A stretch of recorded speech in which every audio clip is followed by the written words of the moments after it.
So one of my longer term patients came back today. His problem has always been excessive heat in the head. And the last 3 sessions, we've been able to cool the head down, starting with the parasympathetic plexus release techniques that Dr. Jean-Pierre Barral, the osteopath from France, who discovered visceral manipulation, has been teaching therapists, doctors for the last 5 to 7 years. First, you put a hand under the low back to relax, the lumbar plexus. The other hand goes on the inside of the knee at any length up towards the thigh to relax the femoral nerve. And we say use the femoral nerve as sort of the handle of a tennis racket, and the hand under the lumbar spine is the webbing of the racket. And imagine if you use the 6-vector technique, slide up, down, left, right, rotate, rotate, slide up, down, left, right, rotate, rotate, into the direction of ease. So you're taking the pressure and tension off of the nerve and off of the spider web arrangement of very fine parasympathetic nerves. Once you do that, then the kidneys will come down into your hand and the low back, the adrenal glands right on top of that. We move to the outer hip. The technique is a sacral plexus release, but if you're not comfortable putting your hand all the way under the hip to the sacrum, in the office setting, just the hand on the outside of the hip is enough to actually get the release.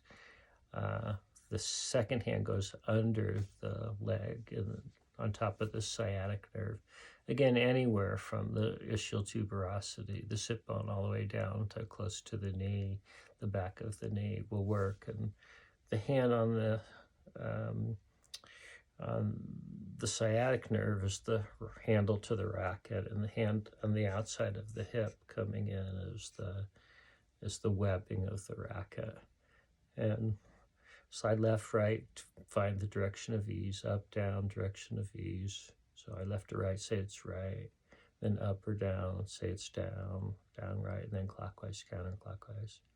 You can also do it the other way. Rotate first, find the direction of ease, then see which way you can wiggle. So slide, slide, wiggle, wiggle, slide, slide. After that, you can come up to the solar plexus, the cardiac plexus. We're most interested in getting into the brachial plexus, the weaving of nerve roots coming out of the cervical spine that band together, come out the armpit. And then imagine you're hanging from that tree and you don't want to slip and tear the nerve off of your neck. There's a weaving pattern between the armpit, this space between the collarbone and the shoulder blade, and then coming up into the side of the cervical spine, side of the neck. The vagus nerve comes up underneath the bump at the back of the ear, the mastoid process, and goes into the skull. So we've been giving more attention to sort of trying to find, is there some free play for the vagus nerve to enter the head? We come down to the bottom of the sheath. The scaling muscles are behind the sternocleidomastoid muscle, and then we very gently are going to be coming in front onto the sheath that holds inside of it the carotid artery, the vagus nerve, and the jugular vein. So we've got 3 structures inside one sheath that's carrying these important structures from the chest cavity under the collarbones, into the neck. And in each of the 3 sessions, after we relaxed everything else and got onto the omohyo technique, thumb into the trapezius muscle and coming across, to find the omohyoid muscle, moving the voice box, the larynx, left, right, up, down, rotate, rotate to release that. Then very gently onto the carotid artery without trying not to even feel the pulse, jugular vein, vagus nerve. So it's down or up.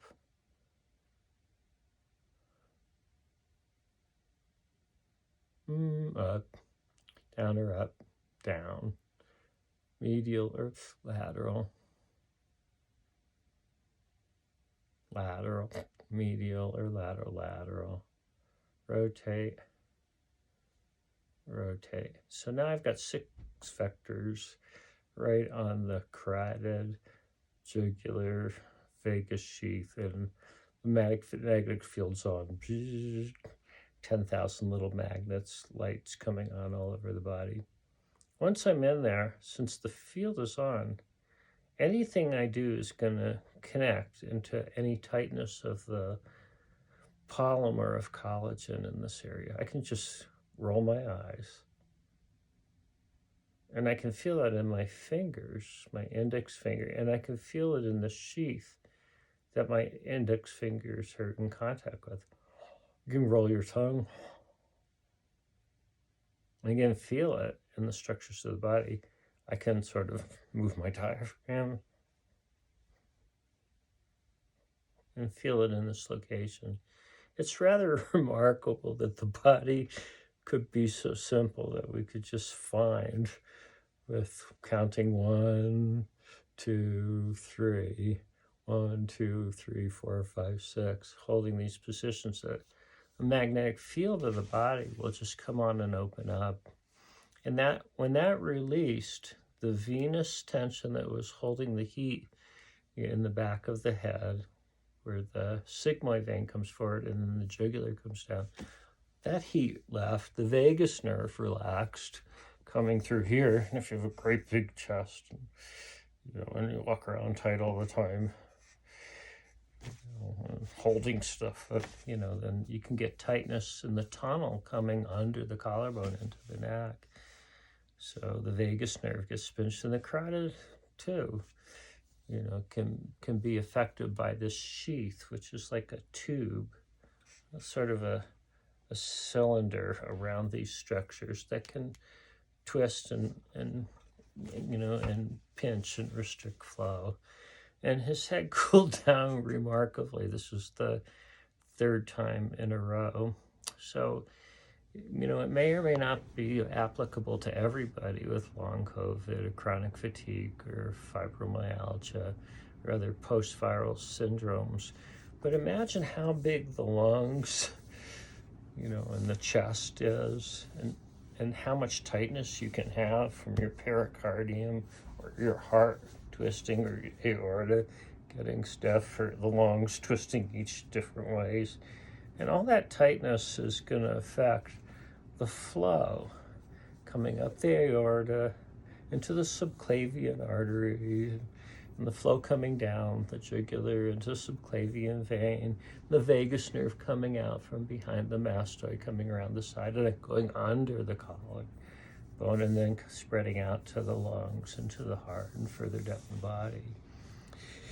Those are very significant places for obstruction, and with all the pressures we've been building up over the last 3 years in this area, to release the tube that's in transition from the neck to the thorax and from the thorax to the neck is important. There's also another very important structure coming up from the abdomen through the chest. Here's the sternum top here. 1 inch down on the sternum is the sternocleidomanubrial joint. Under the sternocleidomanubrial joint is the thymus gland.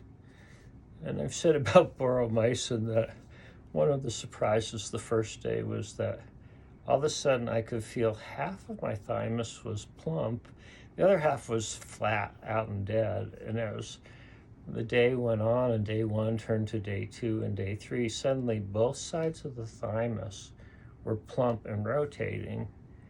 And like with everything in the parasympathetic nervous system, and probably in the glandular system too, as the rotation became a single clockwise and counterclockwise rotation, the gland became to be healthy and function and was able to secrete more, which for us means restoring the immune system. People want, how do you strengthen your immune system? Well, whether you're 14 years old, older, or younger, a healthy thymus, a healthy thymus is the most powerful restorative thing you could do to strengthen your immune system. And if boromycin can do that in 2 to 5 days, what are we waiting for? Again, any scientist with the laboratory and the budget of the research, to do it, prove me wrong, or prove me right. We don't have time to wait. And if we could do one thing to lessen the sense of desperation that we feel with these long COVID, chronic fatigue, memory loss, brain fog, trouble with coordination, shortness of breath, compression of the chest, clotting, poor circulation in our fingers, toes, and poisoned kidneys, rock hard liver, stiffness in the lungs, heart shape that's got distorted, ventricles and atria, and great vessels and lobes of the lung. If we can do one thing that helps us, my feeling is it's about 60% of a healing in 1 month, for about $100. Maybe we'll all celebrate Boron Day 2023. After Boron Day 2021 celebrated the good that boron does for the roots and branches, stems, leaves, fruits of plants. Maybe we'll find we humans are not so different than the plants on this planet. How else could plants do so much to help our health? And maybe we'll extend the compassion of life beyond plants and animals down to the humble soil microorganisms, the greatness of Streptomycetes that tends to the health of the ecosystem of the soil, all the plants and soil creatures, soil microbes, soil insects. How did Streptomycetes know that antibiotics are not enough? You need growth hormone effects of the molecules they're making. I'd like to ask Streptomycetes, how do you know which antibiotic to make, for which, infection of the plants that you're living in? Because right now with all of our high-tech computers and our mathematical simulations, and our mouse models and our organoid stem cell brain, we haven't been able to do as well as humble microorganism that can make 100 different antibiotics, almost all of which are also restorative growth hormones. The studies came out on ivermectin. I'm not going to pick them apart, for what their flaws were. Doing a 6-day course when I'm finding 30-day course is not enough. I'm not going to pick apart the route of delivery, which is putting a pill in the stomach when the infection's in the lungs, and you should have a nebulizer available to breathe the macrolide medicine to where the actual battle's going on. We won't get into any of that. Someday, at an academic medicine forum, when there's not legal threats against free speech of physicians or scientists, we may have a good discussion of that, but not today. Today, find your endorphins. Today, find peace. Today, find out how much erythromycin's going to cost you. And boromycin, we already know, 300 tablets. you know, for $10. You know, it's a great blessing for a very simple price. All it takes is humility to admit that perhaps none of us, scientists, doctors, you know, patients who've been researching, have come up with the simplest, cost-effective answers in getting started towards recovery. Well,